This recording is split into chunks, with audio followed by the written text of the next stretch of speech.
forget to subscribe my channel Hang Duk Mana. Sas. Assalamualaikum, selamat datang lagi ke channel Hang Duk Mana. Mari kita dengar ucapan PMA Anwar Ibrahim yang membidas PM dan PAS di ceramah Mega Perpaduan Madani PRK Kemaman semalam. Okey tuan-tuan, mari kita dengar ucapan PMA Anwar Ibrahim. Di akhir nanti kita komen macam biasa.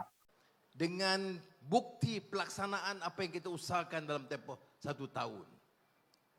Semua kecaman mereka itu berbalik kepada hanya kita ni tidak Melayu dan tidak Islam. Di sekitar itu saja. Dan kerana orang-orang seperti Stephen Sim ni, DAP, itu saja.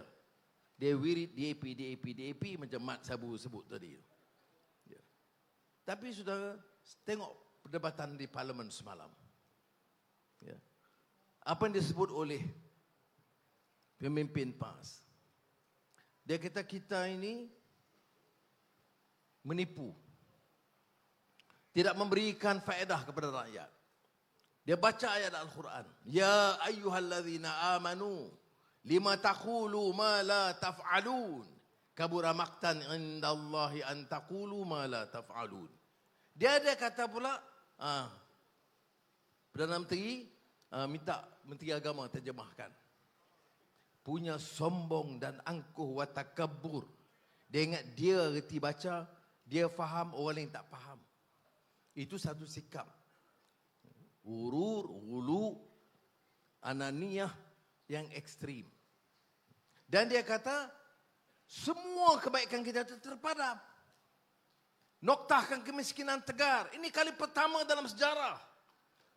Kita selesaikan masalah kemiskinan tegar. Ada usaha terdahulu. Tetapi kali ini ada saja keluarga miskin tegar. Kita selesaikan. Itu tak ambil kira. 8,500 lebih sekolah-sekolah, tanda-tanda sekolah kita perbaiki. Termasuk di Kemaman ini. Dia tidak memberi bekas dan kesan.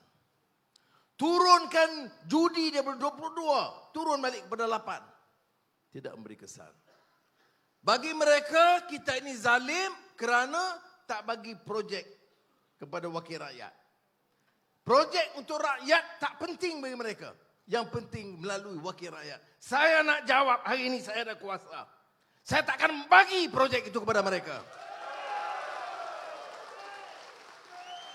Sombong. Hari-hari kita ini khianat pada Melayu. Hari-hari kita ini tak Islam. Kemudian minta duit daripada kita.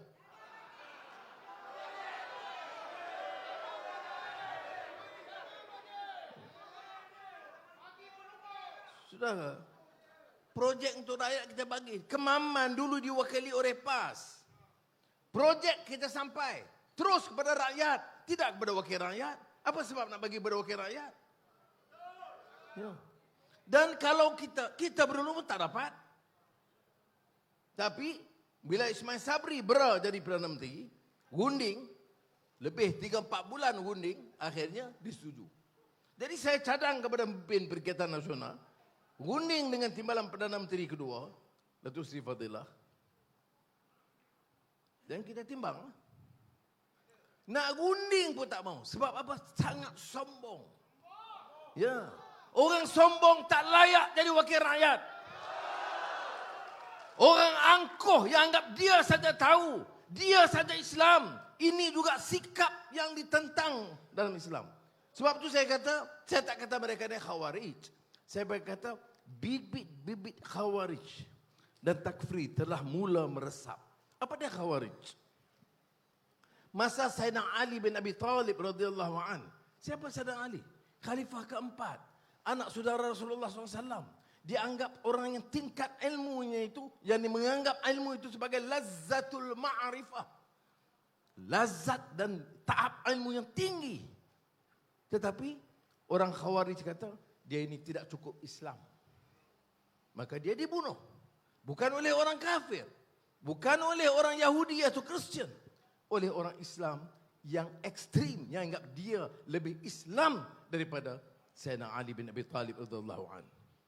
Apa saya kata PAS khawarij? Tidak. Tapi saya nak ingatkan.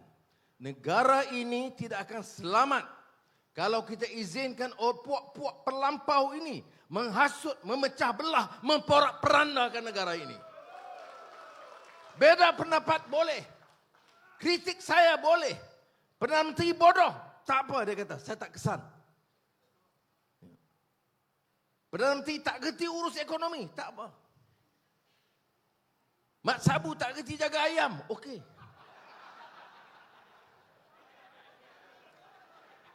Ya. Tak apa, kita boleh jawab.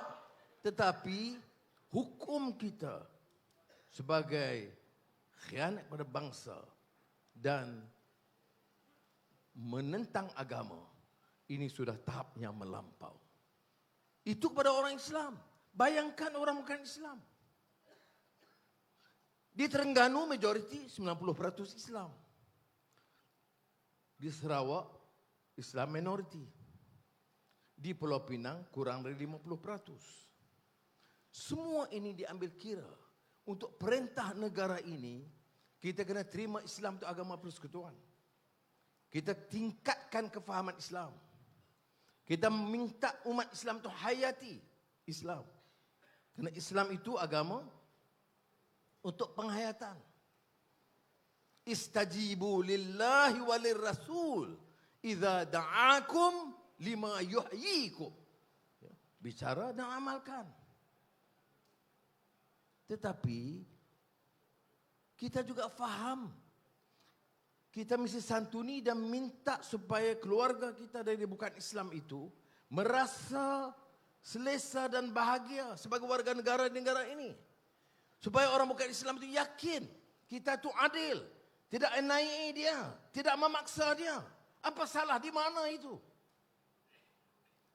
Program Islam pun kita lebih daripada dia. Sampai beberapa orang Melayu yang liberal kata kat saya, Anwar ni nak jadi lebih PAS daripada PAS. Ini pun tak masuk akal. Suruh baca 40 hadis lebih PAS daripada PAS ke? 40 hadis itu Matan Arba'in Imam Nawawi untuk anak-anak Islam belajar di sekolah. Kita tak wajibkan bukan Islam. Tapi yang Melayu dongong ini pun bagi tahu kata kita nak lebih PAS. Tak ada. Kita nak orang Islam faham Islam dengan betul supaya tak jadi ekstrim. Orang Islam kalau dia faham agama dia tak pelampau. Tak mau jaga supaya sama orang Islam itu jahil. Yang jadi masalah ini yang sekarang kita dengar ni sebab orang Islam itu jahil. Orang cerita semua dia terima. Sebab itu dalam jawab kepada pemimpin PAS malam, saya kata apa? Kamu cakap soal, kami ni zalim. Saya nak tanya, masa kamu perintah 3 tahun, ya, judi dari 8 naik 22. Oh, dia kata, oh apa? Oh kami tak tahu. Apa tak tahu? Kamu jadi menteri hidup. Allah singgah. Ya. Ya. 3 tahun. Dan kita jawab, saya Mat Sabu dari Parlimen tanya. Sebab apa naikkan? Kalau dia kata dia tak tahu masa luluskan, kita bangkitkan 3 tahun tidak bergerak. Kita perintah 1 minggu, kita turunkan daripada 2 sampai 8. Kedua, saya kata, apa masa kamu perintah tak ada rasuah? Dia duduk bangkit kecam TPM 1, Datuk Seri Zahid. Keputusan untuk membatalkan pertuduhan Datuk Seri Zahid itu bukan keputusan Perdana Menteri. Bukan keputusan politik. Diteliti oleh Peguam Negara. Saya boleh terangkan secara terlebih terperinci. Peguam Negara mengatakan masa itu dipaksa untuk dakwah. Ada rekod. Saya yang salah sebab apa? Dibatalkan. Tapi saya nak tanya pula. Apa masa kerajaan PAS bersama dalam Perikatan Nasional tak ada rasuah? Terima kasih. Cerdik orang Kemaman ni. Kalau macam ni tak menang saya tak tahu. Ya. Jana wibawa itu satu. Kontrak kepada anak menantu. Sama menantu lari keluar pun ada. Ya. Kalau benar bertahan lawan macam saya, Tamu charge, aku lawan di mahkamah. Masuk penjara, aku keluar, lawan. Masuk lagi. Masuk lagi, keluar, lawan, tetap. Baru nak jadi pejuang dalam negara ini. Walaupun tak jadi general. Jangan main-main general. Jangan ingat dia Parlimen Angkatan Tentera, dia lupa dia Perdana Menteri bercakap ni. Barulah berjuang. Ini baru disiasat lagi. Kemudian baik, kita adalah pejuang Melayu. Sekarang, kerajaan sekarang tidak lagi Melayu. Kerajaan sekarang telah meninggalkan Islam. Ini yang dicanang. Dan ada orang terima. Ini masalah kita. Itu soalan kedua antara rasuah. Berapa banyak siasatan. Sebahagiannya telah didakwa. Dulu semua kluster mahkamah. Sekarang tak dengar lagi dah kan. Dalam kempen tak cakap langsung. Makan, dia kata dah benci dengan Anwar ni. Asyik tata kelola rasuah. Tata kelola rasuah. Dia takut betul bunyi rasuah sekarang. Sebab terlalu ramai terpalit. Itu yang baru didakwa. Nafus. Yang belum didakwa masih ramai. Itu siasat lah, kerja bukan kerja saya. Baik. Itu yang kedua. Yang ketiga. Yang riuh rendah datang sini. Zalim. Kerajaan perpaduan Madani, Madanon. Zalim. Nah, Anwar ini zalim sebab tidak beri peruntukan kepada wakil-wakil rakyat. Depan ahli-ahli pemimpin dan ahli PAS bersatu semalam. Saya tanya. Masa kamu perintah, ada kamu bagi peruntukan? Tak ada. Kemudian seorang, Hulu Terengganu, magistrat. Dia kata, oh dulu dah bagi. Betul, dulu dah bagi. Ni pun magistrat tak baca buku. Dulu bagi setelah Ismail Sabri jadi Perdana Menteri, runding 3-4 bulan baru bagi. Faham tidak? Jadi 3 poin dia tak boleh jawab. Baik, apa yang kita lakukan? Saya cakap, hari ini saya nak terangkan apa yang kita lakukan. 1 tahun, saudara, hari ini, beberapa hari ini, genap 1 tahun kerajaan perpaduan. Jadi saya terima kasih Barisan Nasional UMNO khususnya yang membantu menegakkan kerajaan perpaduan ini. Dan kalau tidak, kalau pemimpin UMNO itu bukan calang-calang orang macam Zahid Hamidi, tak jadi. Zahid ini berani ambil keputusan dan istiqamah dengan keputusan itu.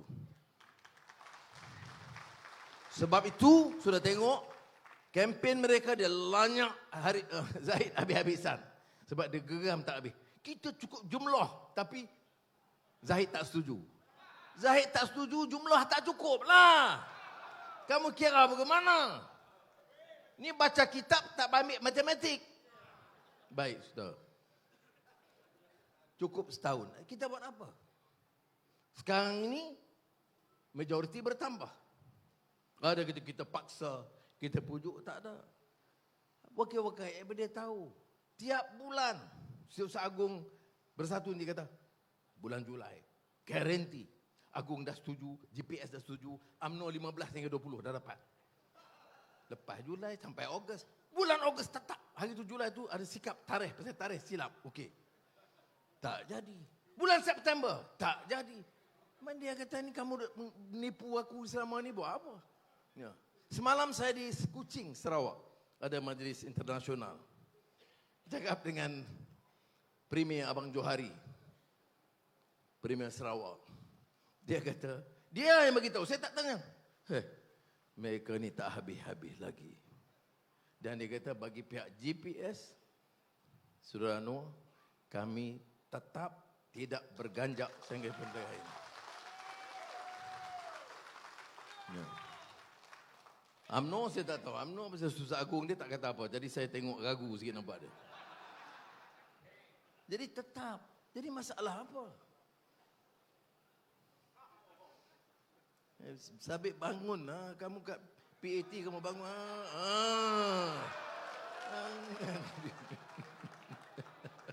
Mentang-mentang saya tak bukan general. Baik. Dengan kekuatan ini, untuk apa? Sebab tu saya kata, kita guna masalah rakyat dulu.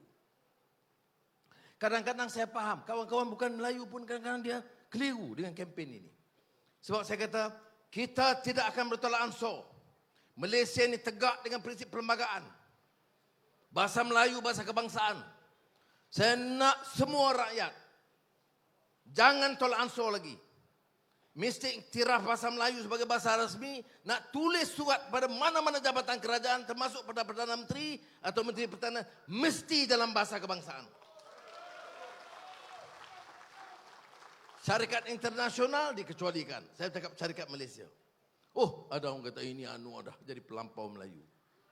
Saya kata dengar bagi habis. Kalau semua rakyat dah terima ini, tingkatkan penguasaan bahasa Melayu, saya kata mulai tahun depan, bulan Januari, kita tambah usaha, selamatkan anak-anak kita, tingkat mutu pendidikan mereka, dan pastikan mereka menguasai bahasa Inggeris dengan baik.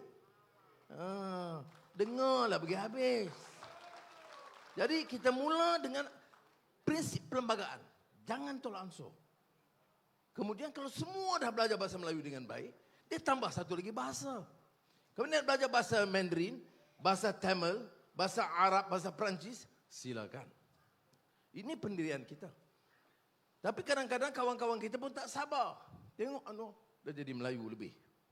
Sama juga macam saya katakan, program Islam. Kita kena faham orang Melayu, orang Cina, India, Siam yang ada. Dengar baik-baik. Kalau orang Islam dia tak faham Islam, dia akan dipermainkan. Semua takut masuk neraka, semua nak masuk syurga. Okey. Jadi kalau orang datang baca satu qala Allah Taala, masuk syurga ikut kami. Dia pun ikut. Siapa tak ikut jemaah kami, tak Islam. Surah dengar, kalau baik tengok, memang ramai pengikut-pengikut fikir begitu. Ini jamaah yang sah.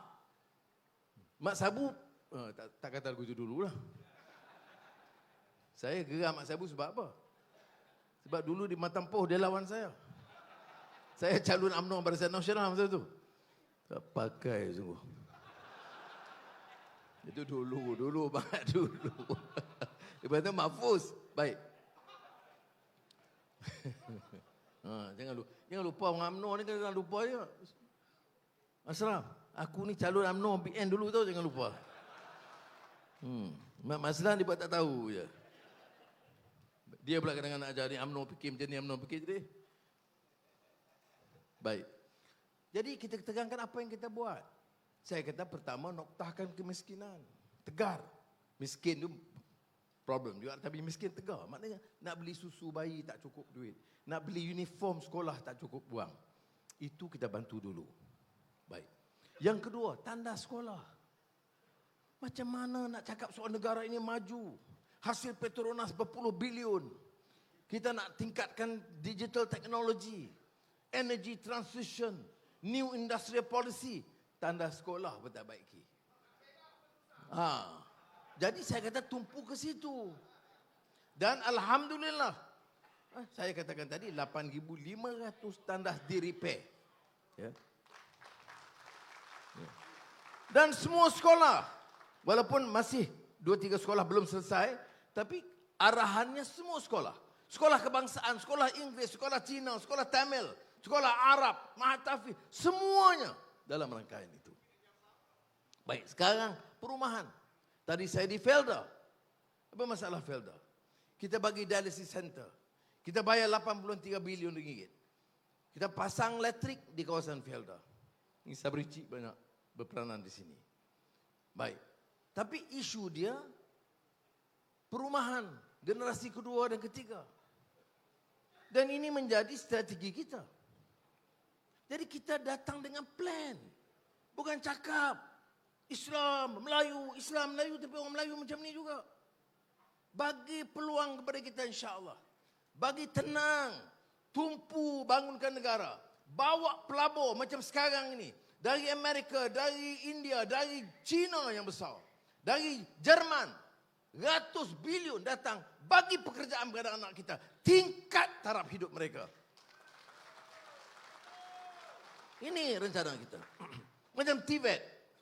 Kita belanja 6.8 bilion ringgit satu tahun. Datuk Seri Zahid bagi cadangan yang sangat baik. Sebahagian Tibet, Petronas jaga. Sebahagian Proton Jili jaga. Sebahagian syarikat-syarikat JLC jaga. Sebahagian syarikat swasta jaga. Dengan itu diberi latihan lebih baik. Sebab yang lulusan Tibet sekarang gaji RM2,000. 97% dapat kerja. Gaji RM2,000 sebulan. Tak cukup. Jadi sekarang kita bagi training tambahan. Majoriti anak Melayu. 75% anak Melayu. Ratus ribu ni latih. Bila kita bagi tambahan latihan, gaji dia paling minimal RM3,000 sehingga RM5,000 sebulan. Dan anak-anak ke Mamang, itu akan dapat faedah. Itu rancangan kita. Kemudian saya kata, Kuala Lumpur, kota-kota, dikenal Twin Tower. Semua yang indah-indah. Saya kata tidak. Saya tak mau buat lagi Twin Tower. Ada wang, kita tak belanja buat projek-projek mega. Itu serah kepada penasihat mereka dulu. Penasihat mereka sekarang. Penasihat.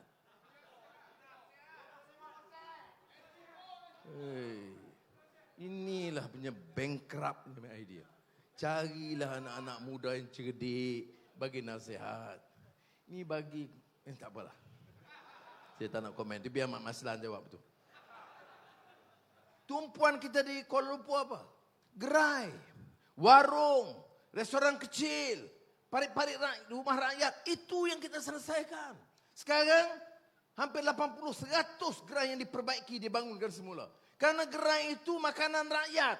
Tempat rakyat yang ramai pergi. Bukan restoran 5 bintang. Restoran 5 bintang itu tempat Lokman Adam.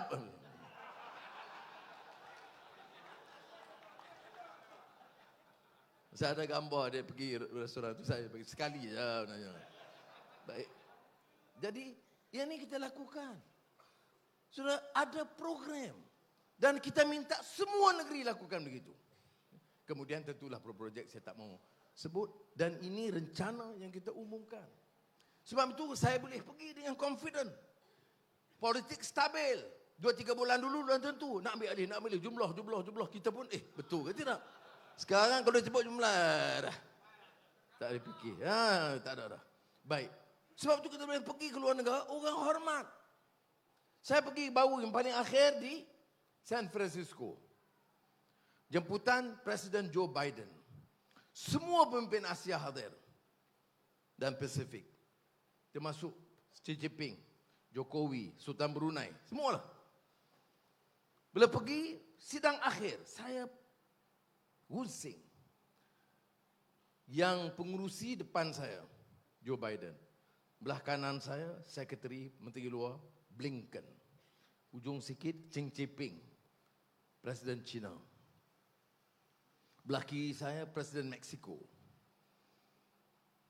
Ini peluang akhir sidang APEC untuk saya bercakap bagi pihak rakyat dan umat Islam dan umat manusia. Kerana yang dirobohkan, dimusnahkan di Gaza itu ratusan masjid dan 7 gereja. Maknanya orang Kristian pun jadi mangsa. Saya nak cakap ini di Amerika. Presiden dia Joe Biden. Saya nak balik Malaysia. Saya nak kritik Joe Biden. Ya. Saya fikir juga. Kemudian saya fikir juga pelaburan. Saya nak pelabur datang ke Malaysia. Kan bila saya cakap garang, orang tak datang, susah juga kita. Jadi saya terpaksa timbang ni. Ni tengah sidang ada ni. Ucapan teks ada. Tapi tak sebut banyak soal Gaza dan kecaman kepada Zionis Israel dan juga Amerika Syarikat kerana bersekongkol. Giliran berucap Chile, Xi Jinping. Kemudian saya tak ingat Bolivia ke Colombia. Kemudian giliran saya. Sekitar 10 minit sebelum saya berucap, tak ada teks, saya catat 1-2 poin. Saya kata saya terpaksa beranikan diri, suarakan bagi pihak rakyat. Depan saya, Presiden Joe Biden. Tak mudah. Cakap di sini boleh. Joe Biden boleh. Saya dipilih lebih garang daripada Mak Sabu. Tetapi ini Joe Biden di depan. Saya pun tak pasti kalau Mat Sabu berani berucap. InsyaAllah, insyaAllah. Baik, jadi saya pun kata, okey, bagaimana saya nak buat pendekatan? Mula saya sebut supaya saya bagi kenyataan. Saya kata kita dalam negara, sebagai negara membangun, kita perlu pelaburan daripada semua negara. Saya berterima terima kasih kepada masyarakat Amerika datang. Dan kita tidak mau halang kerana negara China ini jiran kita. Dan hubungan kita baik. Dan kita perlu tingkatkan perdagangan dan pelaburan dari negara China. Saya tengok Xi Jinping beranggu happy, baik. Kemudian saya kata, sekarang ini berlaku Rusia dan Ukraine. Kamu, Amerika, mau kami kutuk Rusia kerana langgar Ukraine. Kerana ini soal hak asasi, soal rule of law, soal kemanusiaan. Tapi saya kata, mengapa bila Israel serang takluk Gaza, musnahkan, mati anak-anak kecil dan wanita, kamu izinkan? Tidak lakukan apa-apa. Ya, tentu nada saya lebih tinggi. Jadi saya tengok dia perhati je. Saya pun beralih ke kiri. Ni Presiden Amerika dia perhati ni, Anwar ni budak ni nak kena ni. Saya tengok dia, saya perhati ke Xi Jinping. Jadi saya sebut. Jadi ini apa yang saya nak sampaikan. Bila politik itu stabil, majoriti rakyat bersama kita, kita boleh pertahankan pendirian kita di depan siapa saja di dunia.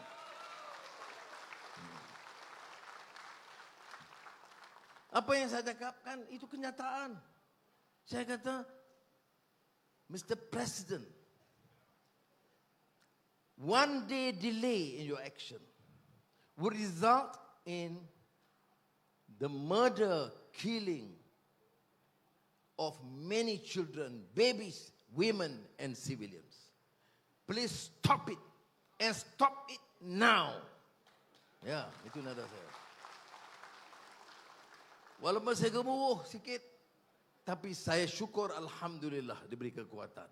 Sebab itu saudara, politik harus stabil. Kerajaan harus kuat. Kalau kuat curi wang tak ada makna. Kalau kuat curi harta jana wibawa tak boleh kuat. Tapi kalau kuat untuk bela nasib rakyat, pertahankannya hak mesti beri kuat. Dan sebab itu kemaman ini penting. Untuk bagi signal kita mau kerajaan yang padu dan kuat untuk jaga rakyat. Sebab itu saya berani 83 bilion untuk Felda, jalan. Ya. Pembangunan semua sekolah, jalan. Semua program Islam, jalan. Oh dia kata DAP. Saya kata DAP dalam kabinet.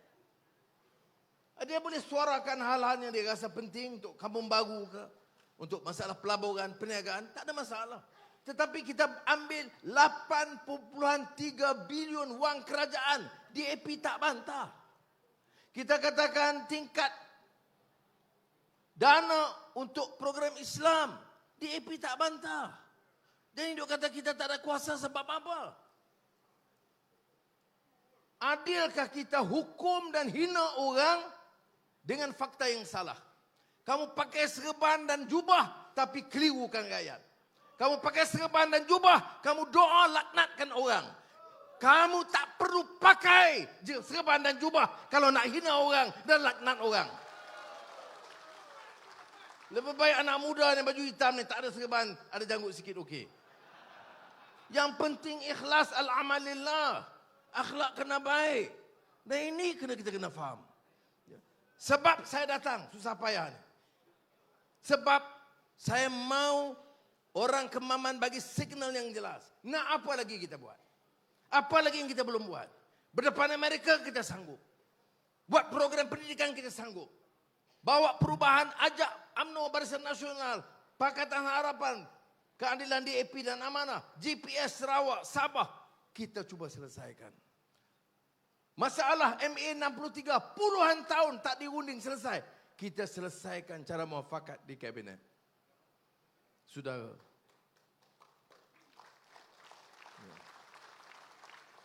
Oh, kita anak tirikan Terengganu. Apa anak tiri? Tempatan banjir kita buat. Saya tak perlu kerajaan negeri minta, tak payah. Saya tengok rekod perlu selesaikan masalah banjir di Kelantan. Kita bagi peruntukan yang tinggi. Air tak ada di Kelantan. Ada air pipe bocor. Air karat. Kita luluskan 500 juta ringgit segera. Ini zalim. Saya pun geram. Terima kasih pun tidak. Ya, syukur pun tidak. Tapi kalau baca la in syakartum la azidannakum wa la in kafartum inna azabil lasyadid. Kena syukur. Oh, kami syukur kepada Allah SWT, bukan kepada Anwar. Betul lah, terima kasih kat aku cukup lah. Tak apa. Tak terima kasih pun tak apa, jangan maki aku lah. Saya pergi 2 hari yang lalu berunding dengan Perdana Menteri Thailand. Perdana Menteri Seta, Perdana Menteri baru. Saya tak bersuka sebab dia berjalan dia tinggi sangat. Tak patut sungguh. Kalau saya tahu, saya duduk atas kursi. Berdiri atas kursi. Baik. Dan dia ambil sikap yang baik. Dia kata, Anwar, boleh tak kita pergi ke Sadau dan Bukit Kayu Hitam? Bagi signal yang jelas. Kita nak cuba selesaikan masalah Selatan Thai. Kita nak bangunkan kawasan yang MIP Mundo. Dan kita nak buat projek-projek. Dan jalan raya. Dan macam-macam kita buat. Saya kata, okey. Kemudian, saya cadangkan projek golok, jembatan golok Rantau Panjang. Kerajaan Kelantan tak minta pun. Saya buat sebab kita boleh selesaikan pengurusan sungai supaya kurangkan tekanan banjir dan supaya laluan daripada Rantau Panjang ke golok itu baik. Sudah, itu kerja kita. Tak payah kerajaan negeri sibuk. Oh, tak dapat wang ihsan. Siapa kata tak dapat? Tak dapat, tak bagi kepada dia. Langsung bagi kepada rakyat. Saya nak tanya saudara, rakyat nak kan nak bagi kerajaan negeri? Ya, bagi kepada rakyat. Kalau tak bagi lain. Dia bagi tahu Kenyir, runtuh. Tanah runtuh di Kenyir. Sebahagian TNB buat. Sebahagian tanah kerajaan negeri. Saya bagi kelulusan segera atasi masalah hakisan dan tanah runtuh di Tasik Kenyir. 200 juta ringgit. Ada terima kasih? Yelek. Ya. Terima kasih tak ada? Dia kata, oh tak ada bantuan, tak bagi. Ini wang 200 juta, wang mana? Ya. Jangan wibawa. Jadi saudara, saya nak beritahu, kita tak ambil wang yang hak Terengganu, hak Terengganu. Hak Kelantan, Sabah, Sarawak pun begitu. Tetapi kita selalu ikut keadaan. Kalau dia nampak sopan, teratur, kita boleh runding dengan baik. Tapi kalau kita dikapikan, kemudian tak jaga Melayu, biar kita buat cara kita. Yang saya tak akan tolak ansur, kita akan guna dana untuk tolong rakyat Kemaman dan rakyat Terengganu. Sebab itu saya datang, Tun Raja Effendi, beri sokongan kepada beliau dan minta Kemaman pecah rekod. Angkat seorang yang telah berjasa kepada negara. Saudara, Parlimen Angkatan Tentera ini bukan calang-calang orang. Nak naik itu dia lalui pelbagai ujian dan rintangan.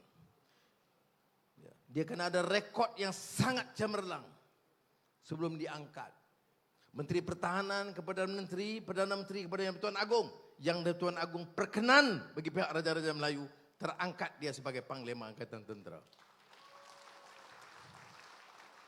Dan rekod beliau sebagai Panglima Angkatan Tentera itu rekod yang baik, yang tidak ada cacat celanya.